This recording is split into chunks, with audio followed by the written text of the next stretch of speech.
So now we will learn about how to reach a server. So from a client, how do we reach a server?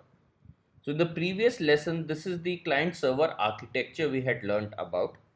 And now assume we are on our laptop and we have opened a browser, a Chrome or a Firefox and an IE, and we type in http colon colon http colon slash edufect.com.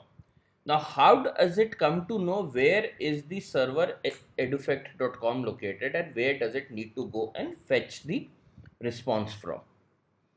So, the way it works is edufect.com corresponds to an IP address, a unique IP address in the world.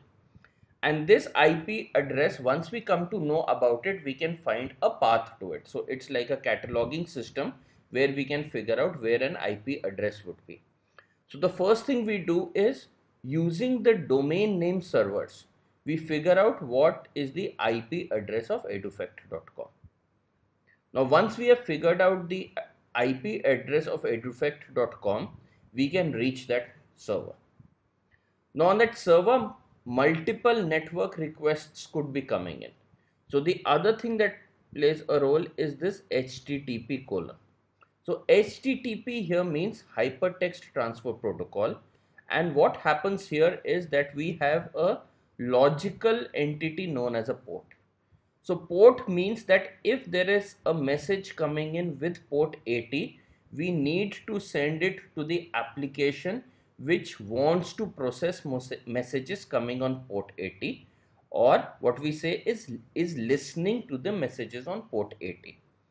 So it is the HTTP servers or the web servers, namely an Apache Tomcat or a Glassfish, which we will use, which are listening on port 80. So we would have configured our servers to listen on port 80.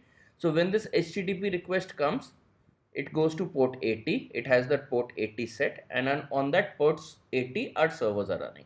So that is how it processes it. Similarly, when we say HTTPS, which is secure HTTP, it means it will go to port 443.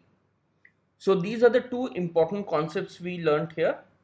The name corresponds to an IP address, and then we have a concept of a port which helps us figure out which application will service our request.